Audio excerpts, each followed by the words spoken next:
नमस्कार। आप सुन रहे हैं द बॉलीवुड रेडियो और मैं हूं आपके साथ आकाश। दोस्तों, किस्सा उस दुखद दिन का है जब राजेश खन्ना को उनकी अंतिम यात्रा के लिए भेजने के लिए सभी लोग जमा हुए थे। तारीख 19 जुलाई साल 2012। आज राजेश खन्ना का अंतिम संस्कार का होना था। एक बार एक पत्रकार ने राजेश खन्ना से सवाल किया कि अपनी समाधि के पत्थर पर आप क्या गुदवाना चाहेंगे। राजेश खन्ना ने कहा, बिना किसी अफसोस के मरा, अपनी पारी बढ़िया ढंग से खेली, ये लिखवा देना। सुपरस्टार राजेश खन्ना का अंतिम संस्कार मुंबई के पवन हंस शमशान घाट में किया गया।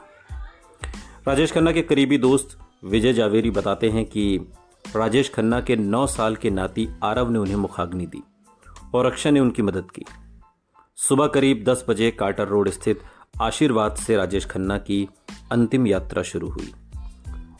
सफेद फूलों से सजे हुए एक खुले ट्रक में उनके पार्थिव शरीर को रखा गया था।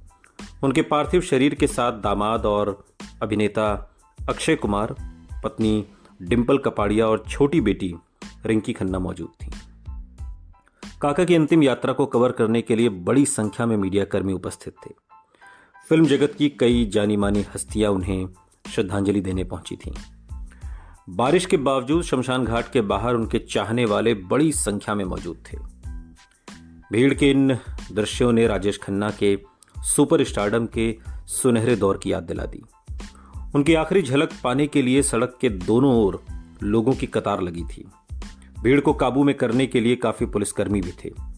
उन्हें अंतिम विदाई देने वालों में अमिताभ बच्चन, अभिषेक बच्चन, मनोज कुमार, करण जौहर, रानी मुखर्जी, तमाम सितारे राजेश खन्ना की इस अंतिम यात्रा में शामिल होने पहुंचे थे। बॉलीवुड के पहले सुपरस्टार कहे जाने वाले राजेश खन्ना का निधन बुधवार को ही हो गया था, यानी कि उससे पहले। अमिताभ बच्चन कहते हैं कि जैसे ही मुझे पता चला कि काका का निधन हो गया है, मैं दोपहर को उनके घर गया। उनके साथ काम करने वाले एक शख्स ने रूंधी हुई आवाज में मुझे बताया कि काका के आखिरी शब्द क्या थे। काका के आखिरी शब्द थे, टाइम अप हो गया, पैकअप। शाहरुख खान कहते हैं कि किसी ध्येय के साथ जीवन जीना और उसे अंत तक पहुंचाना, खुलकर जिंदगी जीना और उसके प्रति कोई खेद ना होना, मुस्कुराना और हमें भी मुस्कुराने के लिए मजबूर करना। सराप ने हमारे दौर को ये सब सिखाया। मम्मी और मैं एक के बाद एक राजेश खन्ना जी की फिल्में देखते थे। जब भी जीवन हमें मुश्किल लगता था, तब आपने हमें सिखाया कि कैसे प्यार इन सबको बदल सकता है। हम आपको हमेशा याद करेंगे। ये बातें शाहरुख खान ने राजेश खन्ना के निधन पर कही थी। अपनी मौत पर ही सही, लेकिन राजेश खन्ना मानो सबको यह एहसास दिला गए कि सबसे बड़े सुपरस्टार वही थे। एक शख्स जिसने फिल्म इंडस्ट्री में अपनी शुरुआत 24 साल की उम्र में की और 28 साल की उम्र में हिंदी सिनेमा का सबसे बड़ा सुपरस्टार बन गया। जिस तरह उसने फिल्म इंडस्ट्री पर राज किया, जो हिस्टीरिया, जो जुनून उसने अपने फैंस में पैदा किया, वैसा उसके बाद कोई कर नहीं सका। वो वन मैन इंडस्ट्री बना और फिर 32 साल की उम्र में ही अपना सुपरस्टारडम खो दिया। वो अगले 15 साल तक लगातार कामयाब फिल्में देता रहा, मगर फिर भी कहा जाता रहा कि उसका दौर बीत चुका है। उसकी शोहरत घटती रही और धीरे धीरे वो गुमनामी के अंधेरे में खो गया। इसके बाद अपने फैंस के इंतजार में साल बीतते रहे, एक पूरी जिंदगी बीत गई। उसके लिए उसके दीवाने फैंस फिर लौटे 40 साल के लंबे इंतजार के बाद। और ये फैंस लौटे भी किस तरह? राजेश खन्ना को अपनी फिल्मों में डेथ सीन्स निभाने का बड़ा शौक था। वो मानते थे कि मौत के सीन्स ने ही उन्हें उनकी सबसे बड़ी हिट फिल्में दी। उनकी असली जिंदगी के मौत के सीन ने भी यही बात साबित कर दी। उनकी जिंदगी की कहानी शायद ऐसी ही थी, रील से रियल तक, रियल से रील तक। राजेश खन्ना 160 से भी ज्यादा फिल्मों में नजर आए और उनकी सफल फिल्मों का औसत किसी भी मापदंड से जबरदस्त है। 1991 में उन्हें फिल्म फेयर की तरफ से 101 फिल्मों में लीड रोल, हीरो का लीड रोल निभाने के लिए खास अवार्ड तक दिया गया। जिस दौर में मल्टी स्टारर फिल्मों की धूम थी, राजेश खन्ना सोलो हीरो वाली फिल्में करते रहे। उन्हें 14 बार Filmfare best actor award के लिए नॉमिनेट किया गया और 3 बार इस अवार्ड से नवाजा गया। उन्हें फिल्म फेयर और आईफा का लाइफ टाइम अचीवमेंट अवार्ड मिला। उनकी मौत पर उनके फैंस के उन्माद ने यह साफ कर दिया कि उनका करिश्मा असल में कभी खत्म हुआ ही नहीं था। यह शायद बदलता दौर ही था, या शायद किस्मत ने सब कुछ पहले से निर्धारित कर दिया था।